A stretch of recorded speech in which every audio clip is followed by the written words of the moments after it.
Vous allez lire ces petits textes. Le Krakatoa en 1883. Depuis 1680, le Krakatoa sommeillait. Le 26 août 1883 commença la première d'une série d'explosions. Le volcan donnait de la voix avec une telle ardeur qu'on entendait tonner à 240 km. À 5h30 du matin, le 27 août, se produisit une explosion en comparaison de laquelle tout ce qu'on avait vu auparavant n'était que jeu de nains. Puis vers 10h, la plus forte explosion de l'histoire de l'humanité déferla sur le monde. Un cube de roche pulvérisé de 1600 mètres de côté fut projeté à 35 km dans l'espace. Le souffle de cette explosion brisa les fenêtres et lézarda les murs de Batavia à 160 km de Krakatoa. L'énorme masse de poussière volcanique lancée dans l'atmosphère au moment de l'éruption fut transportée par les vents à tous les coins du globe. Donc voilà ce Krakatoa, cette énorme explosion qui a eu lieu en 1883. Ensuite, le texte 2, c'est le Mauna Loa aux îles Hawaï en 1980. Lorsque son survole le Mauna Loa, on est surpris de découvrir un volcan haut seulement d'une centaine de mètres, mais de près de 100 km de large. Donc il est tout plat. Au centre, le cratère est un large lac de lave en fusion. Des coulées d'une lave très fluide s'en échappent. Elles avancent à grande vitesse et peuvent s'écouler à plus de 20 km avant de se solidifier en refroidissant. Mais déjà, de nouvelles coulées viennent les recouvrir. Donc continuellement, ils crachent de la lave en fusion sur 20 km aux alentours, ce qui fait qu'en fait, il s'élargit. Le texte 3, le Paricutin au Mexique en 1943. Celui-ci, je l'aime bien parce que c'est une drôle d'histoire en fait.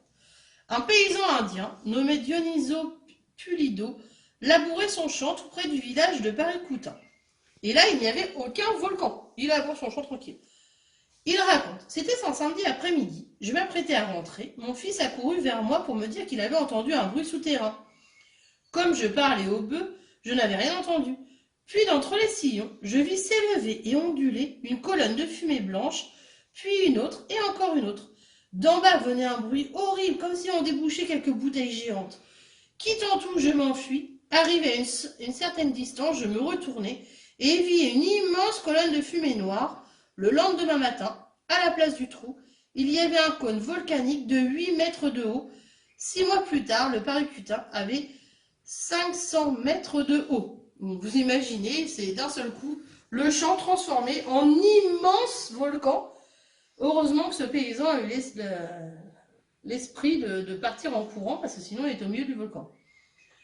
La montagne Pelée en Martinique en 1902, récit du capitaine Freeman qui était sur son navire dans la rade de Saint-Pierre de la Martinique au pied de la montagne Pelée, considérée alors comme un volcan éteint. Grosse erreur, puisqu'un volcan ne s'éteint jamais. 8 mai 1902, 8 h du matin. Tout à coup, retentit une violente détonation qui secoua terre et mer. Une formidable explosion entrouvrit la montagne du sommet à la base et donna passage à une flamme éclatante, à une poussée de nuages noirs. Ceux-ci dévalèrent comme une trombe les pentes de la montagne, franchissant tous les obstacles, s'ouvrant en éventail, s'élançant sur la malheureuse ville qu'ils plongèrent dans les ténèbres. Ils bondirent sur les navires. En 1 minute et demie, un nuage chargé de cendres et de ponce, porté à très haute température, franchit la distance qui sépare le volcan de la ville, la ponce et la pierre, détruisant et brûlant tout sur son passage. Cette nuée ardente tua 30 000 habitants à Saint-Pierre de la Martinique. Le seul survivant fut un prisonnier dont la cellule était enterrée. Donc voilà, ce qui s'est passé était donc horrible. Donc d'après ces textes, je remarque qu'il existe donc plusieurs types d'éruptions volcaniques. Vous allez essayer de dessiner les volcans qui correspondent à chaque texte, puisque les volcans n'ont pas la même forme si on lit bien les textes. Ce n'est pas tout à fait les mêmes volcans. Donc on va essayer de trouver les volcans. Donc je vous ai mis les images pour vous aider. Le Mauna Loa, le Paricutin, le Krakatoa et la montagne Pelée. Donc vous essayez de me faire ces petits dessins. Donc le Krakatoa en 1883, c'est le réveil d'un volcan. Ce réveil d'un volcan extraordinaire. Le Mauna Loa en 1980, éruption de sorte effusive, donc il est tout plat. Le Paricutin, c'est la naissance aussi d'un volcan. Donc on va carrément avoir un champ qui va se transformer en volcan immense. Et la montagne Pelée, c'est une éruption explosive, donc tout en hauteur, avec des grands jets de flammes tout en hauteur, comme une grande mèche de bougie, hein, et après avec un écoulement de lave. Donc au moins deux sortes de volcans que l'on peut voir, donc un tout plat et un tout haut. Voilà. Non, le Mauna Loa, vous le voyez là, il est tout plat, hein, par rapport à ceux-là qui sont des grandes montagnes. Donc les différents types de volcans. La morphologie des volcans est complexe et elle est la conséquence des différentes éruptions qui se sont succédées dans le temps, lesquelles dépendent des caractéristiques du magma, s'il est fluide, comme Mauna Loa, ou s'il est très visqueux, très dur, déjà à sortir de la terre, et de la forme de la cheminée. Donc c'est aller très ouverte ou c'est aller tout en cône. On a quand même pu distinguer 4 principaux types de volcans: hawaïen, strombolien, vulcanien et péléen. Donc le type hawaïen, c'est Mauna Loa, tout plat. Dans ce type de volcan, l'essentiel de l'activité se réduit pratiquement à l'émission de coulées de lave, très fluides, relativement pauvres en gaz.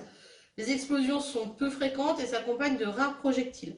Les laves coulent dans de nombreuses directions et s'empilent en nappes de centaines de kilomètres de circonférence. Comme le nom l'indique, ce type est surtout présent dans les îles Hawaï, c'est-à-dire le Mauna Loa, le Kilauea. Les volcans semblables sont aussi présents en Islande, mais leurs dimensions sont beaucoup plus modestes. Donc les deux grands sont plutôt à Hawaï. Le type strombolien, donc c'est paricutin. Le type de volcan se caractérise par des laves un peu moins fluides que le type précédent. Cette viscosité plus élevée cause l'accumulation de gaz sous pression. Des explosions parfois assez violentes projettent divers matériaux solides dans les couches alternes avec quelques coulées de lave solidifiées. Le cône volcanique, dont la pente atteint 30 à 45 degrés, s'exauce lentement et se trouve sillonné de ravis où s'épanche le magma en fusion. Donc voilà, il va grandir au fur et à mesure. Le type vulcanien, type explosif, c'est le Krakatoa, hein, celui-là il pète fort. Des éruptions très violentes avec des explosions de gaz entraînant d'assez grandes quantités de matériaux solides caractérisent ce type de volcan. Ces laves sont très visqueuses, causant de grandes accumulations de gaz sous pression. Vu que ça ne peut pas sortir, et c'est le gaz qui reste dessous. Souvent, après une période d'activité, la cheminée est bouchée par une croûte de lave durcie, sous laquelle s'accumulent gaz et lave. Et c'est pour ça qu'il n'est jamais vraiment éteint, parce qu'il peut repéter à n'importe quel moment, vu que les gaz sont là sous pression. Parfois, le magma trouve une issue par des cheminées adventives, mais le plus souvent, une violente explosion fait sauter l'ancien cratère, créant aussi une vaste dépression appelée caldeira, où s'édifie un nouvel appareil. Cette dépression peut aussi être causée par l'effondrement de la cheminée magmatique suite à une diminution de la pression dans celle-ci. Et donc vous voyez que plus ça va, plus il va monter. Le type péléen, donc c'est la montagne Pelée avec ses grandes flammes qui vont sortir tout droit dans le ciel. L'origine de ce nom est donc due à l'éruption de la montagne Pelée en 1902 en Martinique. Cette catastrophe débuta par l'apparition brutale d'une nuée ardente, énorme masse de gaz surchauffé et de cendres, échappée d'une fissure ouverte sur le flanc du volcan. Il se produisit alors une éruption d'une violence inouïe. En quelques minutes, la ville de Saint-Pierre fut anéantie avec ses 30 000 habitants. Après l'éruption, la lave très visqueuse forma un dôme au-dessus du cratère, dôme sur lequel s'éleva une sorte d'obélisque. Ce dernier atteignit 476 mètres de haut avant de s'écrouler pour peu à peu ruiné par l'érosion. Les édifices rocheux correspondant à ce type sont surtout formés de produits solides mélangés à des fragments de roches arrachés aux parois de la cheminée. Donc 4 types de volcans à retenir avec leur petit dessin. Les sortes de volcans, donc 3 sortes de volcans aussi, parce qu'il y a les formes, mais il y a aussi le type. Le volcan effusif, type hawaïen et strombolien, avec toute cette lave qui sort à fond. Les volcans explosifs, ceux qui vont tout exploser avec des grosses fumées et des gros morceaux qui vont sortir d'un peu partout, c'est le type vulcanien et péléen. Et il y en a un autre dont on n'a pas du tout parlé, c'est les volcans sous-marins. Bien plus nombreux que leurs frères terrestres, le nombre de volcans sous-marins est supérieur à 300 000. Ces volcans ne sont explosifs que lorsqu'ils approchent la surface. À grande profondeur, la pression de l'eau et sa capacité d'absorption de la chaleur figent rapidement les laves dans une forme caractéristique de coussin. En fait, ça fait des bulles de lave qui sont tout de suite durcies, donc du coup, ça fait comme des coussins. Et donc, on dit que c'est des coussins de lave. Et on en a tout le long des plaques tectoniques, entre les plaques. Donc, exemple d'un volcan, le mont Sainte-Hélène aux États-Unis. Encore un autre volcan que je trouvais intéressant à parler. Le 2 mai 1980, un volcan sommeille. Le mont Sainte-Hélène, un volcan du nord-ouest des États-Unis, haut de 2908 mètres, donc c'est une montagne, hein, sommeille depuis 123 ans. Le 18 mai 1980, à 8h32 minutes, l'éruption. Les gaz sous pression font exploser le bouchon de lave solide qui ferme le cratère. Une nuée ardente brûle et dévaste tout sur son passage. L'explosion éjecte des gaz avec 400 millions de tonnes de matière. L'explosion fait fondre les 200 millions de tonnes de glace et de neige qui couvraient le volcan. Le panache de cendres s'élève jusqu'à 15 km de haut. Le bruit de l'explosion est entendu à 250 km de distance, donc vous imaginez. Donc là, je trouvais ça intéressant. Je vous ai mis avant la montagne, avant l'explosion, avant que le volcan se réveille, et après. Vous voyez, carrément coupé en deux, quoi. Donc, un paysage dévasté après l'éruption. Le sommet du volcan n'a plus que 2550 mètres de haut, alors qu'avant, il avait 2905 mètres de haut. Hein, donc, il a quand même perdu 400 mètres de hauteur, ça se voit sur l'image. Hein. Une éruption présente en général des signes précurseurs, puis une période d'activité de quelques jours ou quelques mois, enfin une période de calme qui dure de quelques semaines à quelques centaines d'années.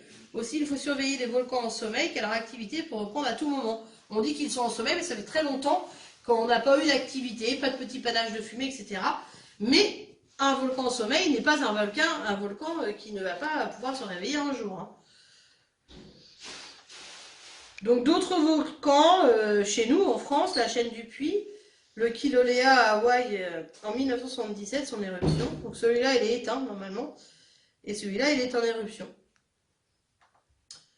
Donc pour la suite de cette leçon 1, la morphologie des volcans est complexe. Elle est la conséquence des diverses éruptions qui se sont succédées dans le temps, lesquelles dépendent des caractéristiques du magma, fluide ou visqueux, et de la forme de la cheminée. On a quand même pu distinguer 4 principaux types de volcans. Les volcans effusifs, hawaïens et stromboliens, les volcans explosifs, vulcaniens et péléens. N'oublie pas les volcans sous-marins, bien plus nombreux que les volcans terrestres. Quelques volcans à connaître, donc le Krakatoa en 1883 avec son réveil, le Mauna Loa en 1980 avec l'éruption de sorte effusive, tout plat, hein, qui coule sur 100 km. Le Paricutin en 1943, la naissance d'un volcan, dans son champ, hein, ce monsieur qui était tranquillement dans son champ et qui voit du jour au lendemain un volcan énorme en plein milieu de son champ. La montagne Pelée avec son éruption explosive, avec ses flammes qui vont très très haut dans le ciel. Le mont Sainte-Hélène en 1980 avec le réveil d'un volcan, qui était soi-disant éteint, enfin il n'était pas éteint du tout. La chaîne des Puys en 2002, donc pour le moment on dit qu'il est éteint, parce qu'on n'a pas de signes qui nous disent qu'il va se réveiller. Et le Kilauea en 1977 qui était en pleine éruption. Donc voilà, ces volcans qui sont à connaître quand même, à savoir qu'ils existent. Voilà, merci.